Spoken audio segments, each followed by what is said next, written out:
allowed to talk to the talent when they're not on the stage, and you're not allowed to.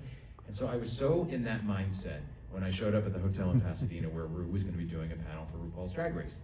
And the door I was about to go in, because I was running late, was the door that a lot of kind of autograph hounds had positioned themselves outside, and they were trying to get people to sign as they went in. So already I'm like, I'm walking through this crowd, and I already look like if my colleagues see me, they're going to accuse me of, I don't know, something.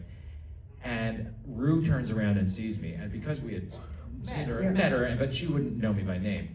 But Ru kind of recognized that she knew me, so she just went, "Hello, lover." And I nerded out, like in front of like all of my colleagues. Oh my God, oh my God. And so it was way worse than if I had just said, "Can I take a picture?" Instead I was like, "Oh my God, that's so great." We hadn't seen Ru for a while, and we were out here, and we got an invitation to a record release party at Charo's house.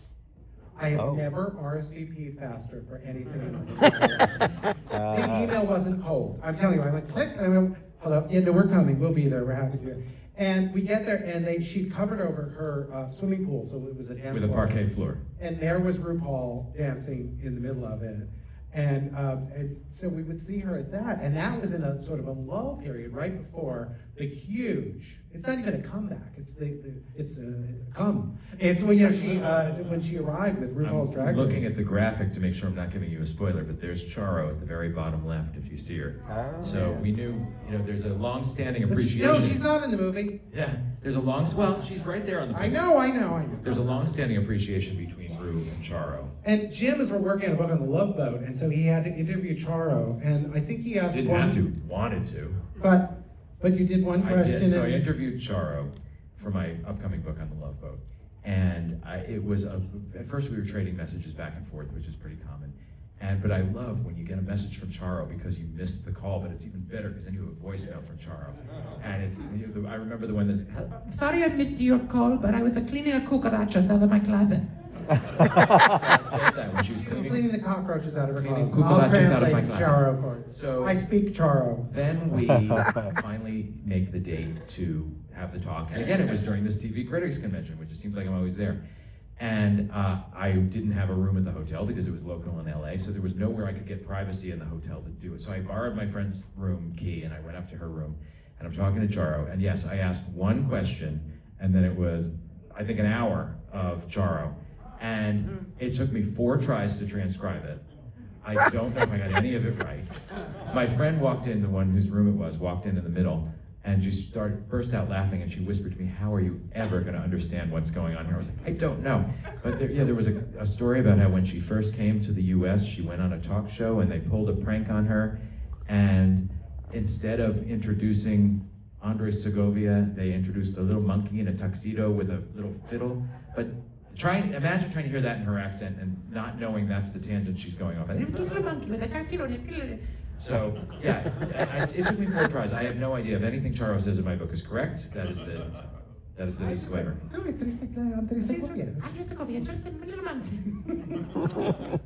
been together so long, I feel like that story has happened to me, and it hasn't. I had nothing to do with that story. Or she said that there was the episode that she did where she was playing a nanny and she's singing the kids to sleep, and she was telling me a touching story, it turns out, as I translated it correctly, about how she had just found out that she was pregnant with her son as she's filming the scene, and no one knew. And her son was kicking while she was playing the guitar, singing to these kids. But, I'm trying to understand what she's saying. She's like, "And then I found out I was pregnant." Pregnant. That's pregnant. So I thought I was pregnant. Okay. So, I hope I have that right. She was pregnant. She was pregnant. We met her son with whom she was pregnant. And when you see someone who's so spectacular looking that everybody else, like in the movies where everything else goes blurry and you just see that one person, that's what her son was like. He looked like a lion in a suit. He had this mane of gold hair. He was spectacular. And I stopped paying attention to anybody else. I think we've gotten off track here, Frank. We've got you back. No, but I know got my you lusting audience. over Charo's I son. know my audience. And speaking of, if I do a podcast, would you guys listen? Because everyone's like, "Do your show again." Nobody wants me, But the podcast, I think they've been trying to get me to do it, and I said, well, let's wait until everyone who liked this show has forgotten me or is dead, and then I'll do it. And so I've succeeded in that because I've killed off so many by not being there. No, but we're thinking of doing it, and I think it will be. Apparently, it's easy to do a thing. You know, you get this StreamYard and you Zoom, except it's Zoom with a cute background, and then you edit it, and then you did a podcast. Like it was not 3 hours a day live with B. Arthur using the C word on your show, which is what we did on Sirius. So That was a favorite word of hers, to be fair. he got drunk with her when he was doing. Rick would Golden know. Girls. Rick would know. Rick, the Golden Girls writer Rick Cobb. Yeah, Rick. And you know who was here too? Jim J. Bullock. Yes. Jim J. I know Jim, but he had a vowel, and then it was gone, and then he bought another vowel, and it's now Jim J. Bullock, and it was the way you actually would spell it as opposed to but when I see him, it's just, if you want to go, do you know your Jim J. Bullock? Because I love him. Anyway. I was going to say about Stop That Train. It reminds me, when Frank was on The Daily Show, both before and with Jon Stewart, he played the gay movie reviewer, and the gag was that you added a campy and homoerotic subtext even when there was none, and usually was none. Oh, when we did Gladiator, we did I Am Spartacus. That was the review. That was the quote.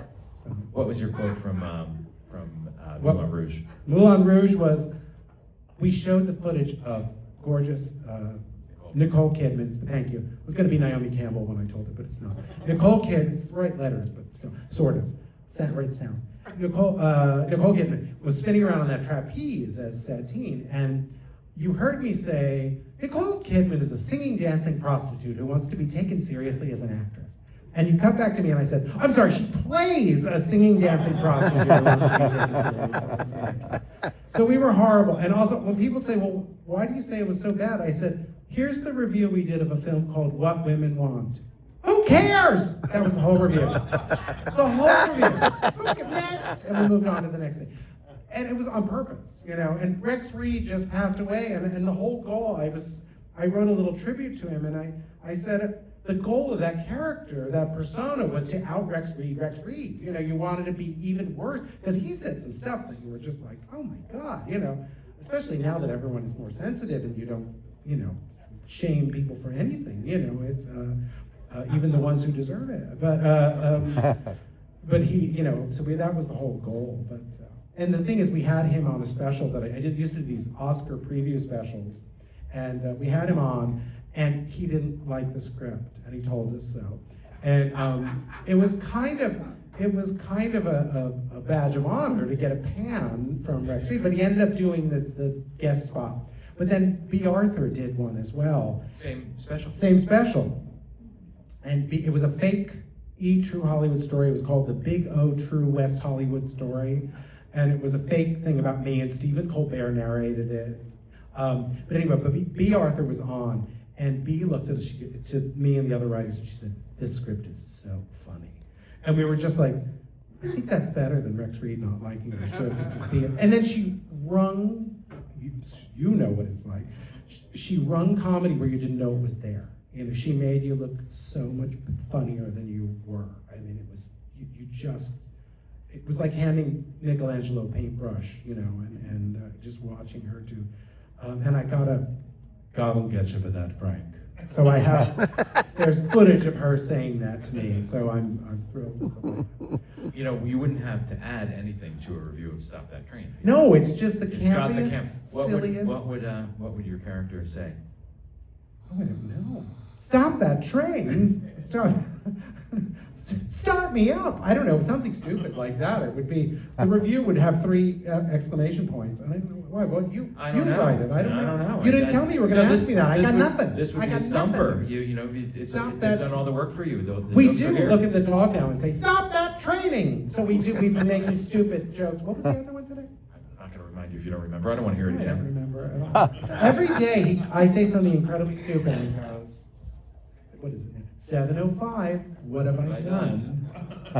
And so that's how you spend 30 years. Who's in a really long relationship? How long are you? 37, God Wow. bless you, you win. Who else? How long? 18 years. 8?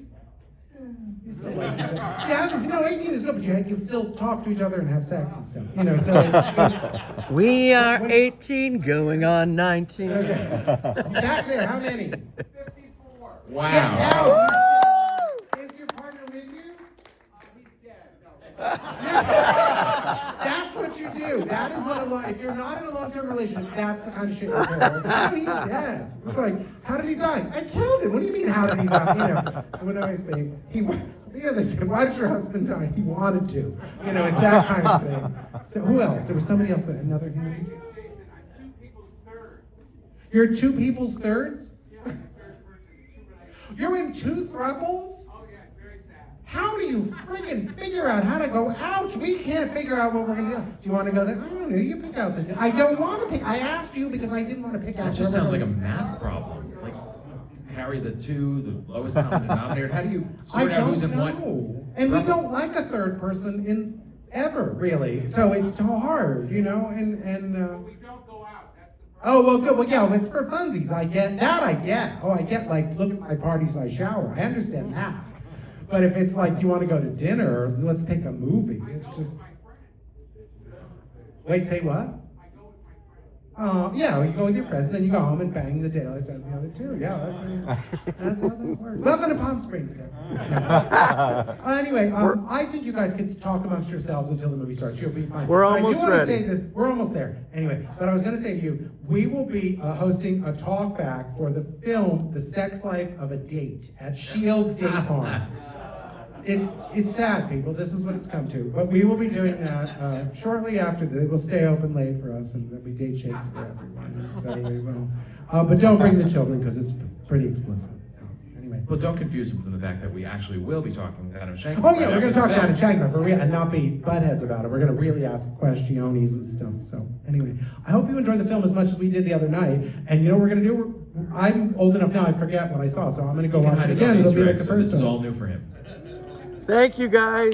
Thank you guys.